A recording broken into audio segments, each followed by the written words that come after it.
Écoutez, Sichot Relek Yud, deuxième Sicha sur Vaïgash.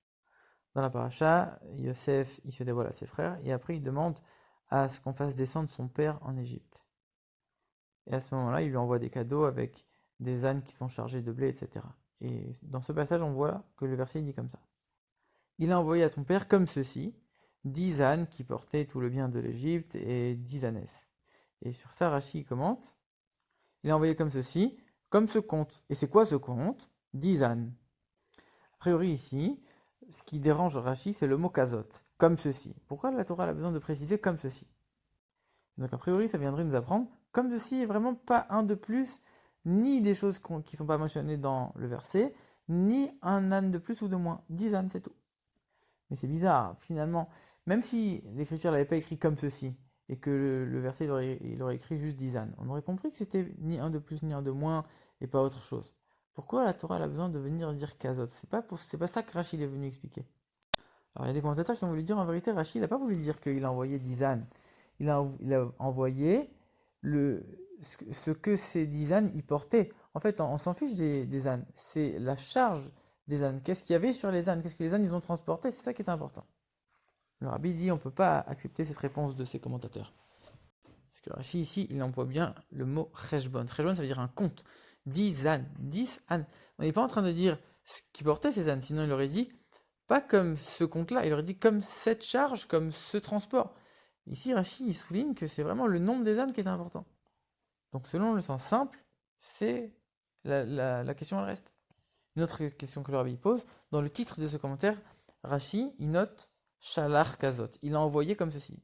Si le mot qui dérange Rashi ici, c'est Kazot, comme ceci, alors pourquoi dans le titre du commentaire, il note aussi Shalach? Il a envoyé. En effet, on sait très bien que même le titre de Rashi est très précis. Et puis, c'est quoi cette formulation que Rashi dit? Il a envoyé comme ce compte. Et c'est quoi ce compte? C'est 10 ânes. C'est bizarre, pourquoi Rashi l'a pas dit tout simplement? Il a envoyé 10 ânes, c'est tout. Et c'est quoi ce compte? Pourquoi tu as besoin tellement d'allonger l'explication comme ça?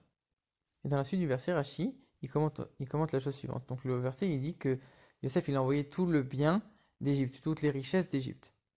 Rashi, il dit, on a trouvé dans la Gemara que il a envoyé du bon vin, du vin vieux à son père, parce que ça apaise l'esprit des anciens. Et il y a un Midrash Agada qui dit qu'il il lui a apporté des fèves. Alors on sait très bien que quand Rashi ramène deux explications, c'est que les deux sont défaillantes, et chacune apporte à l'autre quelque chose qu'elle n'a pas. Donc ici, c'est quoi la faille de ces deux explications? Et pourquoi il a mis le vin en premier, sous-entendu que c'est plus proche du sens simple du contexte? Une autre question, pourquoi Rashi il mentionne la source? Il dit et dans la Gemara et dans le Midrash Agada, Rashi jamais il mentionne les sources. Ici, ça veut dire que la source, elle nous sert pour le sens simple. Alors il faut comprendre pourquoi. Autre chose, on voit que pour le vin vieux, il dit quoi? C'est du vieux vin qui apaise l'esprit des anciens. Et pour les fèves, il dit juste des fèves. Pourquoi il précise la raison pour l'un et pas pour l'autre? Et puis pourquoi il dit, on l'a trouvé dans la Gemara que, dit simplement, si tu veux vraiment dire que c'est la Gemara, alors la Gemara elle dit que, et dans la Gemara c'était du vieux vin, pourquoi tu dis, on a trouvé dans la Gemara? Pourquoi tu as besoin? Alors que pour les fèves, tu dis des fèves. Pareil, Rashi note, il lui a envoyé du vieux vin. Mais si tu aurais pu dire, c'est quoi tout le bien d'Égypte? Du vieux vin. Parce que on a trouvé dans la Gemara, il lui a envoyé du vieux vin. C'est bizarre, Rashi, comment il s'allonge comme ça. Et surtout que pour les fèves, il ne le fait pas du tout.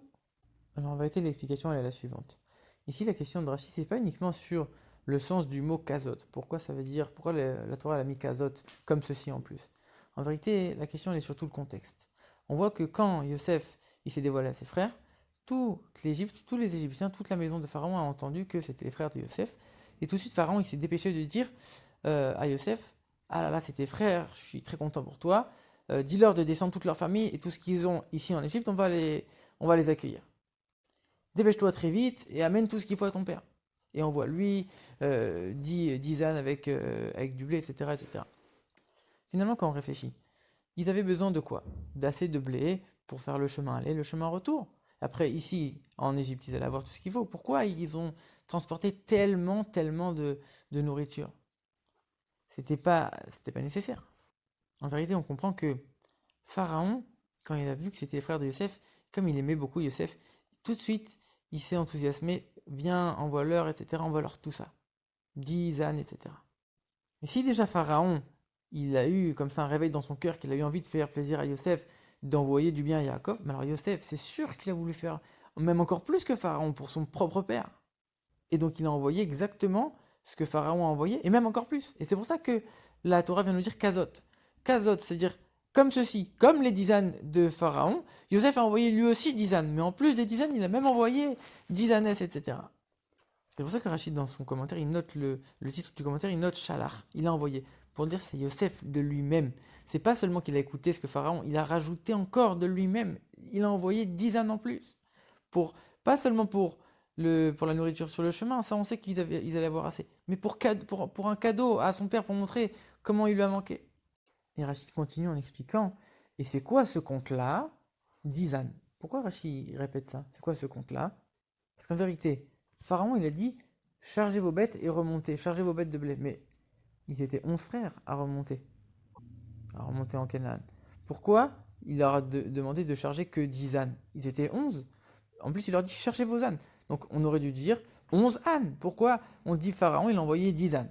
Et Yosef, on vient de se dire, il a envoyé exactement comme Pharaon, 10 ânes aussi, et pas 11. Mais pourquoi? Il y avait 11 frères. Et il leur a dit à chacun de charger sa bête. Et donc Rachid vient, il précise, c'est 10 et pas 11. Mais en vérité, il n'explique pas la raison parce que la raison, elle est évidente. Pour tout celui qui a un peu suivi dans la Torah, c'est évident. Quand ils sont descendus la première fois, ils sont descendus les 11 pour voir Yosef. Ils avaient les 11 ânes. Yosef, il a gardé Shimon prisonnier. Et donc, du coup, ils sont remontés avec les 11 ânes. Mais quand ils sont redescendus, ils n'étaient plus que 10, puisque Shimon, il était encore en prison en Égypte.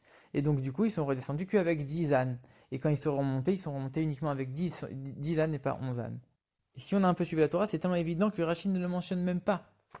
Et comme c'est quand même une question, alors Rachid il vient et précise, et c'est quoi ce compte? C'est 10, c'est bien 10, c'est pas 11. Et donc, comme on l'a vu, Yosef, il a cherché à envoyer des choses pour honorer son père. Et donc, du coup, il a pas envoyé que de la nourriture, il a envoyé quelque chose un petit peu en plus. C'est ça qui est écrit, tout le bien, toute la richesse d'Égypte. Et on explique le vin. Le vin est rachidi, parce que ça apaise l'esprit des vieillards. Ça veut dire ça lui apporte du plaisir. C'est pas quelque chose juste pour apaiser sa faim, ça lui apporte du plaisir, c'est quelque chose en plus pour, pour l'honorer encore. C'est pour ça que Rachid précise qu'il apaise l'esprit des vieillards. Mais ça va bien pour l'ensemble du contexte, que Yosef voulait faire plaisir à son père. Mais quand on regarde le sens simple, alors tout le bien d'Égypte, toute la richesse d'Égypte, c'est pas du vin. Il y a pas de vin en Égypte. Il y a presque pas d'arbres en Égypte. C'est pas du tout un pays où il y a beaucoup d'arbres et encore moins du vin. Et surtout quand on sait que là où Yaakov lui-même il était, en Canaan, c'est vraiment une terre qui est louée par le vin. Comment c'est possible qu'il lui a envoyé du vin? D'après le sens simple, ça rentre pas.